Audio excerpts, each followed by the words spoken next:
विराट कोहली, सचिन तेंदुलकर या फिर गुकेश, क्या ये लोग टैलेंटेड हैं या इन्होंने कुछ ऐसा किया जिसकी वजह से ये टैलेंटेड बने? द टैलेंट कोड बुक कहती है कि जो जीनियस है वो इनेट नहीं है, यानी बचपन से नहीं होती। ये एक रेसिपी है जिसे अप्लाई करके कोई भी टैलेंटेड बन सकता है। अब ये समझने के लिए कि जो टैलेंट की रेसिपी है उसमें कौन कौन से इंग्रेडिएंट चाहिए, आप एक स्टोरी समझो। इमेजिन करो कि आप एक बॉक्सिंग प्लेयर हो, आप बहुत अच्छे प्लेयर हो, लेकिन आपका एक कॉम्पिटिटर है जिसका नाम है विकास। वो आपसे ज्यादा स्ट्रॉन्ग है, उसकी हाइट ज्यादा है और वो अच्छा बॉक्स भी करता है। और आपको हमेशा लगता है कि यार मेरे में ऐसा क्या कमी है कि मैं कभी उससे नहीं जीत पाता। मैं उसके जितने ही मेहनत करता हूँ, उतने बजे ही उठता हूँ, सेम डाइट फॉलो करता हूँ, तो फिर क्यों मैं उससे नहीं जीत पाता? आपको लगता है कि यार टैलेंट नाम की भी कोई चीज है, वो पहले से ही टैलेंटेड है। अब क्या है कि कुछ महीने में आपका और विकास का एक कॉम्पिटिशन होने वाला है और आपको डर है कि वो दोबारा से आपको हरा देगा और ये सपना रात को आपको बार बार डरा रहा है। अब आप और विकास दोनों एक मेंटर लेते हो। विकास इस बार सोचा कि वो तो बहुत ही टैलेंटेड है, वो आपको हरा देगा, और वो इस बार बहुत ही ओवर कॉन्फिडेंस में है। और साथ में आपको लग रहा है कि यार ये जो मेंटर है क्या ये एक्चुअल में हेल्प करेगा भी या फिर दोबारा से मुझे प्रवचन सुनाएगा। लेकिन जो आपका मेंटर है वो आता है और आपसे कहता है, देखो मैं कोई बकवास चीजें नहीं करूंगा, मैं सिर्फ चाहता हूं कि तुम 3 चीजें फॉलो करो और उसको कंसिस्टेंटली करते रहो। और ये 3 चीजें हैं। 1, जो अपना एनवायरनमेंट है उसे चेंज कर दो। अपने कमरे में सारे के सारे पोस्टर्स लगा दो उन बॉक्सर्स के जिन्होंने बचपन में तुम्हें इंस्पायर किया था। दूसरी चीज है फीडबैक साइकिल। तुमने और विकास ने जितने भी पुराने मैचेस करे थे, हम उसे स्लो मोशन में एक साथ देखेंगे, उसके नोट्स बनाएंगे और उसको इम्प्रूव करने के लिए हम एक्शन लेंगे कि वो कहाँ पे गलती करता है और तुम कहाँ पे गलती करते हो। और तीसरी चीज है डिसिप्लिन और एक्शन। ये जो सारे नोट्स हम बनाएंगे, हम जो तुम्हारा एग्जिस्टिंग प्रोग्राम है उसमें ये चीजें भी ऐड करेंगे और उसको इम्प्रूव करते रहेंगे। और आप 6 महीने तक बस इन 3 स्टेप्स को फॉलो करते रहते हो। और फिर फाइनली वो दिन आता है जब आपका और विकास का मैच था।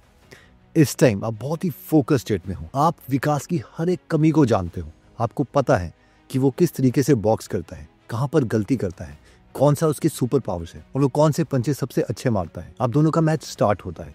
आप देखते हो कि ओवर कॉन्फिडेंस की वजह से उसने वो चीजें सीखी ही नहीं जो आपने सीखी थी। उसको आपके मूव्स के बारे में उतना नहीं पता है और आप उसे उस मैच में हरा देते हो। विकास शॉक हो जाता है, लेकिन आपको पता है कि एक्चुअल में क्या चीज काम करी। अब सबसे इंटरेस्टिंग बात यह है कि ये एक फिक्शनल स्टोरी नहीं है। ये कहानी है 2007 के NFL ड्राफ्ट की, जहां पर इस फुटबॉल टीम के 2 अमेजिंग प्लेयर्स थे। एक था जा मार्कस रसल और दूसरा था टॉम ब्रेडी। अब इसमें जो रसल है वो एक अमेजिंग प्लेयर था और इसीलिए इसे 60 मिलियन का कॉन्ट्रैक्ट दिया गया क्योंकि ये बहुत टैलेंटेड था। लेकिन टॉम ब्रेडी को एक मेंटर मिला जिसका नाम था टॉम मार्टिनेज, और इस मेंटर की लर्निंग से उसने एक टैलेंटेड इंसान को हरा दिया क्योंकि रसल को एक प्रॉपर मेंटरिंग नहीं मिली थी और उसमें वो डिसिप्लिन नहीं रहा था। अब इसे एक कॉन्सेप्ट तो क्लियर है कि जो मेंटर है वो हमें एक लेवल से दूसरे लेवल तक बहुत जल्दी लेके जा सकता है। अब इससे पहले कि हम टैलेंटेड बनने के लिए एक स्टेप देखें, हमें एक बहुत इंपॉर्टेंट कॉन्सेप्ट को समझना पड़ेगा और इस कॉन्सेप्ट का नाम है द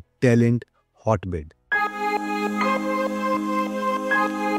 रिसेंटली गुकेश वर्ल्ड के यंगेस्ट चेस चैंपियन बने, लेकिन क्या आपने नोटिस किया है कि मैक्सिमम जो चेस के जीनियसेस हैं वो साउथ साइड से आ रहे हैं, स्पेशली तमिलनाडु से, जैसे कि विश्वनाथ आनंद जो कि मल्टीपल टाइम्स वर्ल्ड चैंपियन बने। वैसे अगर हम बात करें हरियाणा की तो क्यों यहाँ से ज्यादा रेसलर्स निकल रहे हैं, और वैसे अगर हम बैंगलोर की बात करें, वहां पर जाएं तो हर बंदा स्टार्टअप की बात कर रहा है। ऐसा होता क्यों है? देखिए, एक एरिया एक स्पेसिफिक चीज में बहुत अच्छा हो जाता है और इसे कहा जाता है टैलेंट हॉटबेड। यहाँ पर बहुत से लोग उस पर्टिकुलर स्किल सेट में बहुत अच्छे हो रहे होते हैं और ऐसा सिर्फ तभी होता है जब उस एरिया में 4 कंडीशंस मीट कर रही हो। सबसे पहला है रोल मॉडल्स। वहां पर कोई ना कोई 1 या 2 लोग ऐसे निकलते हैं जो कि एक स्किल सेट में बहुत अच्छे हो गए हैं और वो बाकी लोगों के लिए रोल मॉडल बन जाते हैं। सेकंड, क्योंकि वहां पर कोई रोल मॉडल निकला है तो वहां पर एक कम्युनिटी बन जाती है। बहुत से लोग उसी गोल को एस्पायर करने लगते हैं, उन जैसा बनना चाहते हैं। थर्ड, इस एनवायरनमेंट की वजह से ये लोग एक दूसरे के साथ compete करते हैं और बहुत ज्यादा नंबर ऑफ आवर्स प्रैक्टिस करने लगते हैं। Finally fourth, feedback system. अब इनके जो कोचेस हैं वो इस कम्युनिटी में जो भी गलती हो रही है उन्हें प्रॉपर फीडबैक देते हैं और मैक्सिमम केसेस में ये देखा गया है कि पहले जो रोल मॉडल्स थे जो कि वर्ल्ड चैंपियन वगैरह बन चुके हैं, उनके साथ इन टैलेंटेड लोगों को काम करने का मौका मिलता है, जिनकी वजह से जो उनको फीडबैक मिल रहा है वो हाईएस्ट क्वालिटी का मिलता है। लेट्स से कि आप चेस में बहुत अच्छा होना चाहते हो और आप कहते हो कि मैं जाऊंगा तमिलनाडु में जहां पर एक्चुअल में चेस का टैलेंट हॉटबेड है, लेकिन क्या उससे आप चेस में एक्सट्रीमली अच्छे हो जाओगे? शायद नहीं। और वो इसीलिए है क्योंकि इसके लिए हमें नेक्स्ट कॉन्सेप्ट को समझना पड़ेगा, वो है myelin and 4 step of practising. देखो इवेंचुअली कोई भी जीनियस है या स्किल है वो सब इसके ऊपर डिपेंड करता है, और इसके अंदर क्या है हमें सबसे पहले ये समझना पड़ेगा। तो देखो माइलिन क्या है, हम सबको पता है कि दिमाग में न्यूरल कनेक्शंस है, यानी कि एक सर्किट है जैसे ये तार, और इसके ऊपर एक सफेद रंग की परत चढ़ी है जिसको हम माइलिन कहते हैं, जो कि ऑलमोस्ट एक इंसुलेटर की तरह काम करता है। अब इंसुलेटर आप बोलोगे क्या है, लेट्स से कि इसके अंदर से बिजली जा रही है और मैं इसके इंसुलेटर को काट देता हूँ और इसको मैं इस कंडक्टर के साथ टच कर देता हूँ। अब क्या होगा, जो इलेक्ट्रिसिटी है वो इस कंडक्टर के थ्रू ग्राउंड हो जाएगी और हमें आगे कोई सिग्नल नहीं मिलेगा। और हर एक स्किल जो हम सीखते हैं वो इसी तरीके से एक नेटवर्क बना है। अगर मैं इस कॉन्सेप्ट को बहुत ही सिंपल करूँ, लेट्स से एक पंच मारने के लिए मैं चाहता हूं कि यहाँ से करंट यहाँ पर जाए, तो जो ये इंसुलेशन है वो इस तरीके से होनी चाहिए ताकि करंट फिर इसी डायरेक्शन में जाए। ये बहुत ही सिंपल कॉन्सेप्ट है, but I hope you got the idea. अब माइलिन की मदद से एक्चुअल में किसी स्किल में जीनियस बनने के लिए हमें दो बातें याद रखनी पड़ेगी। जितनी छोटी एज होती है उसमें जो माइलिन है वो बहुत जल्दी बन जाता है, बड़ी एज में थोड़ी डिफिकल्टी होती है, लेकिन ऐसा नहीं है कि वो बनता ही नहीं है। तो अगर आपकी एज ज्यादा है, आपको कुछ सीखने में थोड़ा समय लगेगा, बट इट्स ओके, ये क्विट करने से तो बहुत ही ज्यादा बेटर है। और सेकंड चीज, चाहे आप पेंटिंग सीख रहे हो, कोडिंग सीख रहे हो, सबके लिए हमें माइलिन चाहिए। अगर हम कोई भी चीज गलत तरीके से प्रैक्टिस कर रहे हैं तो हम उसी चीज में बेस्ट बन जाएंगे, क्योंकि माइलिन की कोटिंग उसी तरीके से बनेगी। तो जो लोग कहते हैं ना कि प्रैक्टिस मेक्स यू परफेक्ट, वो एकदम सही है, लेकिन अगर आप गलत चीज की प्रैक्टिस कर रहे हो तो आप उसी चीज में परफेक्ट बनोगे, ऑटोमेटिकली कुछ इंप्रूव नहीं होगा।